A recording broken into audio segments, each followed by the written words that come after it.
Ang ganda ng pangalan ng ating bansa, Republika ng Pilipinas. Huwag po tayong pumayag na tatawagin tayong Welcome to Ngiwi Republic!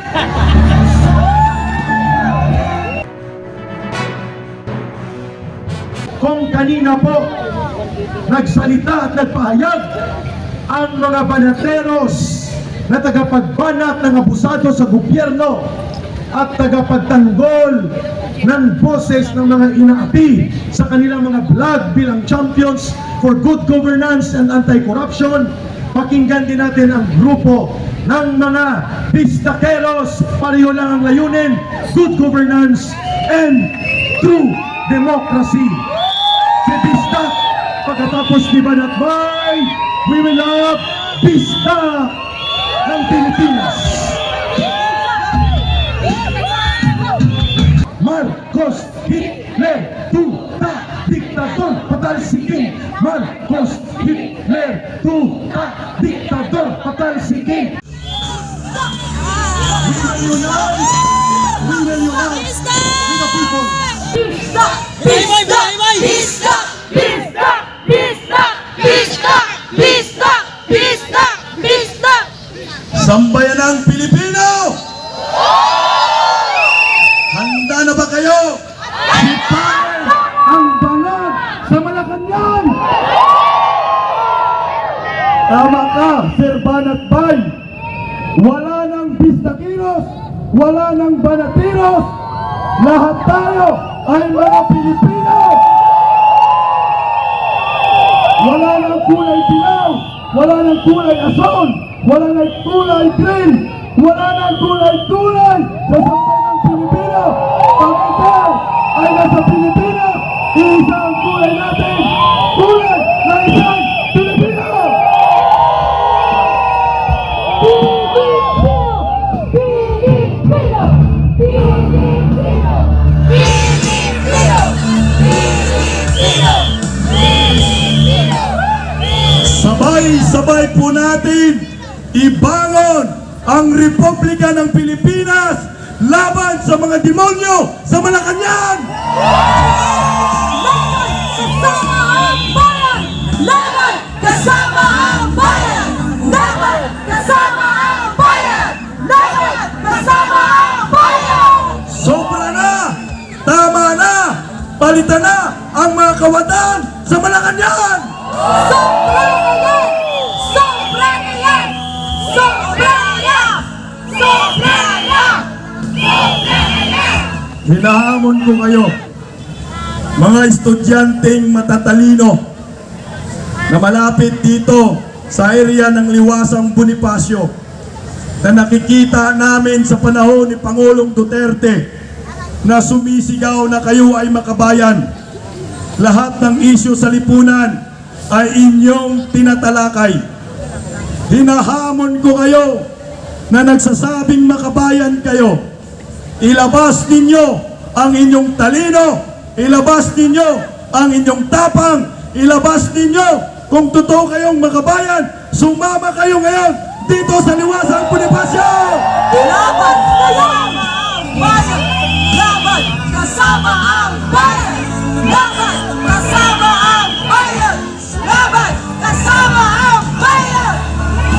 Panahon na para wakasan ang mala-Hitler na pamumuno ni Dayonyo sa Republika ng Pilipinas! Marcos resign! Marcos resign! Marcos resign! Marcos resign! Marcos resign! Marcos resign! Ang ganda ng pangalan ng ating bansa, Republika ng Pilipinas. Huwag po tayong pumayag na tatawagin tayong Welcome to Ngiwi Republic!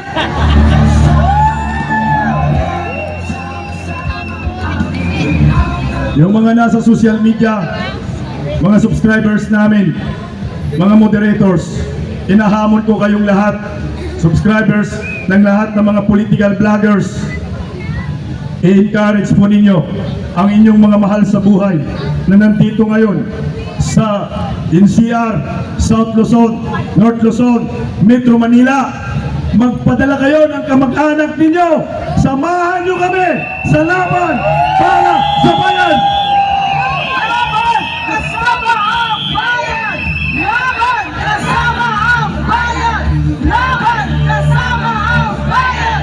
Laban kasama ang bayan! Sa lahat ng mga political vlogger, sama-sama po tayo kalabanin ang mga bayad na mga mainstream media. Sa lahat ng mga political vloggers, tayo po ang tunay na may malasakit sa sambayanang Pilipino. Sabay-sabay natin isigaw, BBM resign! BBM resign! BBM resign! BBM resign! BBM resign! Maraming salamat po. Bangag yun ah. Maraming salamat, Brother Pista. Ayun, ngayong gabi, bago ang volunteer speaker natin, ay ipinapanawagan natin ang paglabas at pag-share ng payong. Share a payong, win a friend.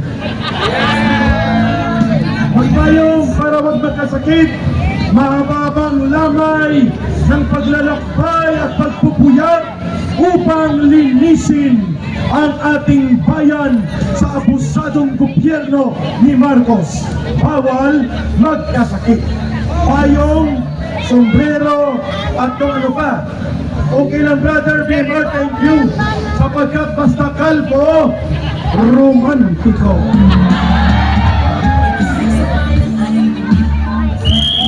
Hero lang po yun.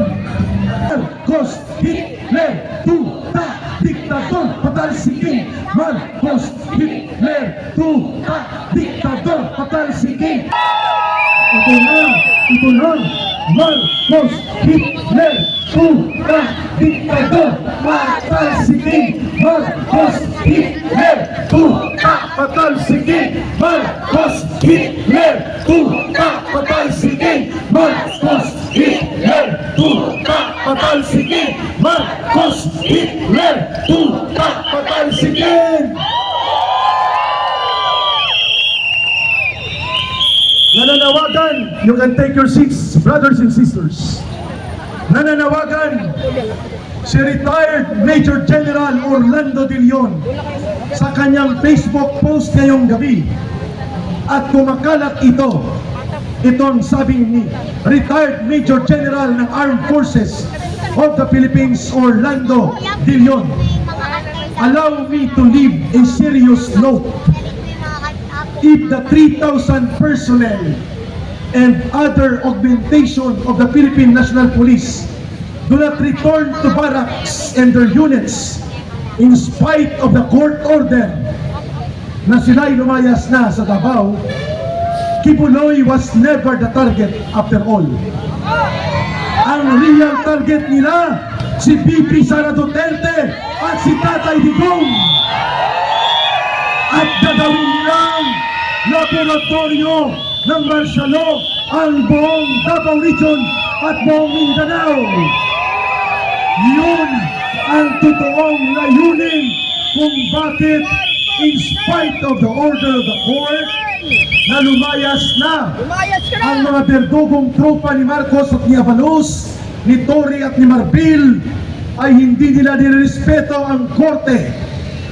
Pwede nang pusasan ng court sheriff ngayong gabi si Torre. Aristuhin! Aristuhin! Aristuhin! Aristuhin! Contempt of court! Contempt of court! Aristuhin! Aristuhin! Contempt of court! Aristuhin! Aristuhin! Yun! Naniniwala po. Wala ko makapal na. Nasaan na ang taong bayan? At bakit ka nagtatago, taong bayan? Narito na ang sambayanan sa liwasang Bonifacio. Nasaan ka? Nasaan ka? At bakit ka nagtatago, taong bayan?